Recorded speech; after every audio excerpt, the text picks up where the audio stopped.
दोस्तों नमस्कार, आप देख रहे हैं हेलो न्यूज वर्ल्ड। सोच बेहतर कल की। मंगलवार को हरियाणा के रेवाड़ी शहर में वीर सावरकर मंच के बैनर तले वीर सावरकर की 142वीं जयंती मनाने के लिए एक जागरूकता कार्यक्रम आयोजित किया गया। इस मौके पर उक्त मंच के संरक्षक पंडित श्रीनिवास शर्मा शास्त्री, एडवोकेट नरेश चौहान, नरेंद्र जोशी और कार्यक्रम अध्यक्ष डॉक्टर पवन गोयल ने अपने विचार रखे। आप देखिए हमारी ये रिपोर्ट। खबर अच्छी लगे तो लाइक करें, शेयर करें और नई खबरें देखने के लिए आज ही हेलो न्यूज वर्ल्ड को सब्सक्राइब कर लें। नमस्कार। सामने है तब तक कुछ नहीं होता है। उसके जाने का भी जैसे नरेंद्र शास्त्री ने भविष्यवाणी करी ना कि नरेंद्र मोदी फिर आगे, तो वैसे मुझे भविष्यवाणी करके आ रहा हूँ। एक दिन आएगा श्रीनिवास शर्मा शास्त्री स्मृति सभा, कोई उसका मैनेजर बनेगा, कोई मंत्री बनेगा, कोई अध्यक्ष बनेगा, कोई वक्ता बनेगा, कोई श्रोता बनेगा, वो सब होगा। ठीक है, अब 1 मिनट के लिए जोशी जी समय मांग रहे हैं इसमें, तो आधा घंटा मांगा थे, हमने आधा मिनट फालतू दे दिया। तो ध्यान रखेंगे तो सारे के सारे मर जाना मंजूर करते, लेकिन बहन बेटियों के साथ में ऐसा हो जाए कि कदापि बर्दाश्त नहीं करते। फिर तो जितना हुआ ना उससे भी कई गुना ज्यादा होता, तो भी कोई आश्चर्य की बात नहीं थी। तो बहन बेटियां जितनी भी गई थी वो हमारी सुरक्षित आई है। हाँ, हमारे लड़कों को, हमारे भाइयों को जरूर हानि पहुंची है। कोई मर गया, कोई घायल होगा, कोई कम घायल होगा, कोई ज्यादा घायल होगा, ऐसा जरूर हुआ है। आगे कभी होगा तो इस चीज का ध्यान रखा जाएगा। काला पानी की सजा पूरी करके वापस आए तो काफ़ी बीमार भी थे, और उसके बाद जब भारत आज़ाद हुआ तो आज़ाद भारत में भी उनके साथ न्याय नहीं हुआ, क्योंकि जो आज़ादी जैसे ही हमें मिली तो वो आज़ादी एक समझौते वाली आज़ादी थी। अंग्रेज चले गए, परंतु वो अपने जो फॉलोअर्स थे उनको भारत में कांग्रेस के रूप में छोड़ गए।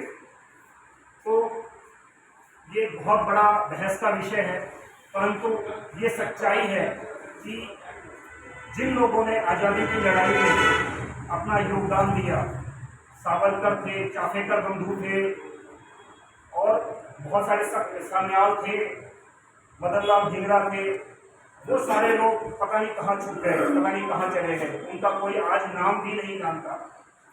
और जिन्होंने अंग्रेजों की जेल में बैठ के पुस्तकें लिखी, अपनी पुत्री को चिट्ठियां लिखी, वो भारत के प्रधानमंत्री बन गए, वो भारत के राष्ट्रपिता बन गए। तो मैं कई बार कहता हूँ कि भारत तो शाश्वत एक राष्ट्र है। इतने हजारों सालों से, हजारों साल से भारत है, तो भारत का पिता कोई कैसे हो सकता है? भारत का तो पुत्र हो सकता है। अगर गांधी को अगर हम कहें तो वो भारत के पिता नहीं थे, वो पाकिस्तान के राष्ट्रपिता जरूर कहलाए जा सकते हैं, क्योंकि पिता वो होता है जो किसी को जन्म देता है। तो अगर हम देखें तो पाकिस्तान को जन्म देने में गांधी जी का बहुत बड़ा योगदान था।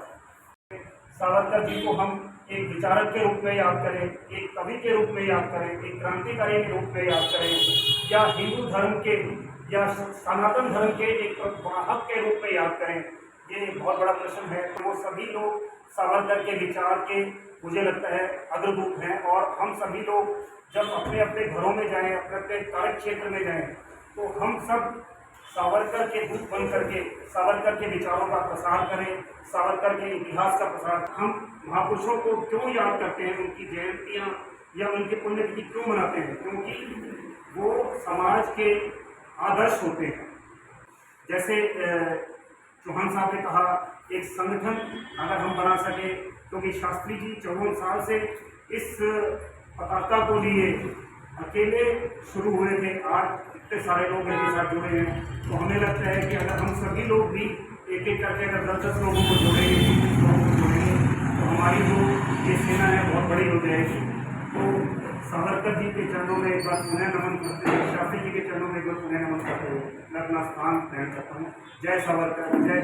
के पुजारी जो गांधी जी के थे, उन्होंने पूना के अंदर 2000 को मारा, मुंबई में सेना ने आके बचाया, और वीर सावरकर सावरकर सदन में थे, सुपर सलाम के सामने बताया, उसके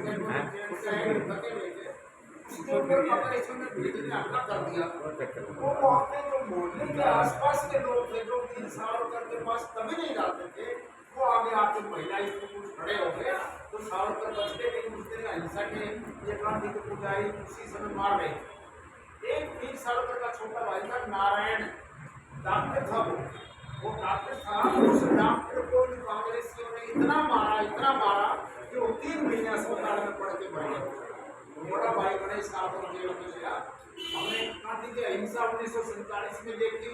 10 लाख तो अकेले पंजाब में ही मर गए। कराची में जब 14 लाख हिंदू मर गए, वजीरिस्तान में उनका गाँव से कोई गिनती नहीं है। 1947 में हमने देखा, फिर हमने मुल्तान की हत्या पर देखा, फिर ये इंदिरा गांधी को तोड़ने के लिए तो सरकार को हमने देखा, जयपुर से ट्रक लेके सरकार के आ रहे हैं, उसको पता ही नहीं है कि दिल्ली में क्या हो गया, किसने लूट मार, उसको बेचारे को जिंदा जला दिया। ये सारे काम अहिंसा के पुजारी, इनके अहिंसा सिर्फ इतनी है कि हिंदू जो उसके सामने आ जाए उसको मारो, उसको जिंदा जला दो, जो पूरे से पूरे कर्म कर सकते हो करो। और ये बोल रहे जय राष्ट्र देवता वीर सावरकर की जय। राष्ट्र देवता वीर सावरकर की जय। डॉक्टर साहब, एक कार्यक्रम आयोजित हुआ है, क्या कहेंगे पूरे कार्यक्रम को लेकर आज? आज हम सभी लोग स्वातंत्र्य वीर सावरकर जी के 142वें जन्मदिन को मनाने के लिए एकत्रित हुए थे। और वीर सावरकर जो है वो एक ऐसे व्यक्तित्व थे जिनको हम एक विचारक, एक राजनीतिक कार्यकर्ता, एक क्रांतिकारी, एक देश प्रेमी, कवि और न जाने किन किन रूपों में जानते हैं। वो एक वकील थे, बाई एजुकेशन, बाई प्रोफेशन वो एक वकील थे, परंतु उन्होंने जिस तरह से अंग्रेज़ों के खिलाफ लड़ाई लड़ी और आज़ाद भारत होने के बाद जिस तरह से उनके साथ अन्याय हुआ, वो एक भारत के इतिहास का काला अध्याय है। परंतु ये एक संतोष का विषय है कि जब 2014 में मोदी जी की सरकार आई तो उसके बाद उस काले अध्याय को परिवर्तित करने का एक प्रयास हुआ और अब वो प्रयास फलीभूत होता नज़र आ रहा है और सावरकर रूपी सूर्य अब वापस भारत के आकाश पर, विश्व के आकाश पर पुनः चमक रहा है। तो आज सावरकर जी की जयंती है, उस पर शास्त्री जी, श्रीनिवास शास्त्री जी, जो कि सावरकर विचार मंच के संस्थापक हैं और 54 वर्ष से सावरकर जी के विचारों और कृतित्व का ध्वजारोहण करते हुए सभी लोगों को एकत्रित कर रहे हैं। तो आज उनके आयोजन की वजह से आज हम सब एकत्रित हुए हैं और ये हमारे लिए बहुत ही गौरव और गर्व का विषय है। हम देखते हैं कि आज हमारी जो युवा पीढ़ी है उनमें एक विचारधारा की कमी आ रही है और विचार शून्यता की स्थिति पैदा हो रही है। तो मैं मानता हूँ कि उसके लिए जो हमें ज्ञान दिया जा रहा है स्कूलों में, जो हमारा पाठ्यक्रम है, वो दोषी है। और अब जो कि इतिहास को पुनर्लेखन करने के लिए एक योजना बनाई जा रही है, मुझे लगता है कि उस योजना के द्वारा जब स्कूलों में नए सिरे से इतिहास लिखा जाएगा, इतिहास को पढ़ा जाएगा, तो शायद भारत और भारतीयता की विचारधारा, हिंदुत्व की विचारधारा का दोबारा से सफल तरीके से प्रसारण होगा और शायद उससे भारत पुनः एक बार अखंड भारत की ओर दोबारा अग्रसर होगा। मैं नरेंद्र जोशी। वीर सावरकर जी की आज जयंती का उत्सव मनाया गया और ये वीर सावरकर मंच के संयोजक पूजनीय श्री श्रीनिवास जी शास्त्री जी के द्वारा ये आयोजन किया गया और उसमें सभी लोगों को बुलाया गया। मैं भी ये सावरकर जी के चरणों में वंदन करने के लिए आया। आज की जो परिस्थितियां हैं, देश के नवनिर्माण की बात की जाती है, पाठ्यक्रम में कहीं ना कहीं जो देशभक्ति से जुड़ी हुई जो शिक्षा है वो कम मिलती है, ज्ञान कम मिलता है, विचार कम है। क्या मानते हैं ऐसी में युवा पीढ़ी जो है वो क्या अलग पथ पे नहीं जाएगी? बिल्कुल ऐसा ही हुआ है।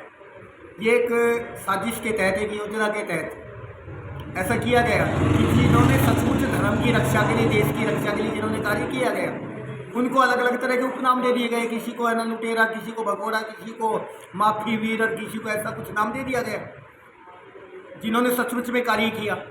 और जिन्होंने कुछ भी नहीं किया उनको जो है ना बड़ी बड़ी ऐसी उपाधियाँ दे दी गई, ऐसे सम्मान के पद दे दिए गए कि जो है ना कि इन्होंने ही देश को आज़ादी दिलाई है, इन्होंने ही देश को का जो है ना हर प्रकार से कल्याण किया है। और उनके नाम पूरी की पूरी ऐसी वसीयत लिख दी गई कि तुम भी राज करोगे, तुम्हारी संतानें भी करेगी, वो भी करेंगी, और तुम्हारे बारे में अगर कोई भी गलत बोल जाएगा ना तो उसको एक ना बहुत बड़ा अपराध माना जाएगा और उसको प्रताड़ना की जाएगी कि आपने इस व्यक्ति के बारे में गलत क्यों बोल दिया, जबकि वो गलती पर थे, जिन्होंने गलती की है। लेकिन कोई उनके बारे में सुनना समझना चाहता ही नहीं है। तो जो सचमुच के जो वीर थे उनको तो उन्होंने कुछ और घोषित कर दिया, और जो खाली जो ड्रामा कर रहे थे, जो है ना कह रहे थे खड़े को ढाल से आज़ादी दिला दी, है ना, और जिन्होंने जेल में बैठ करके जो है ना खूब अपनी मनमानियाँ की हैं और उनकी जिनकी खूब खातिरदारी है, वो हमारे स्वतंत्रता सेनानी बन गए, वो हमको देश की आज़ादी दिलाने वाले बन गए।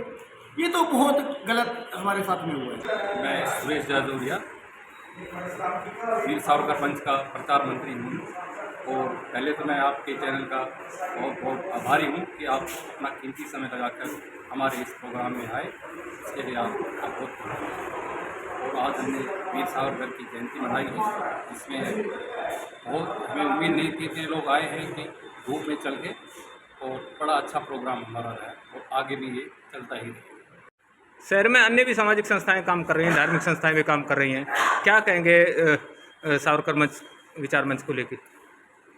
सावरकर विचार मंच कहना चाहेगा कि जो सावरकर अखंड भारत बनाना चाहते हैं, हम उस पद पे या उस कार्यक्रम के अनुसार लेके चल रहे हैं कि अखंड भारत हमारा बने, और कैसे नौजवानों को जागरूक किया जाए ताकि ये आगे बढ़े। सामाजिक कार्यकर्ता डॉक्टर आर के जांगड़ा विश्वकर्मा आज महान क्रांतिकारी, समाज सुधारक और स्वतंत्रता आंदोलन के महानायक वीर सावरकर की 142वीं जयंती रेवाड़ी में मनाई जा रही है।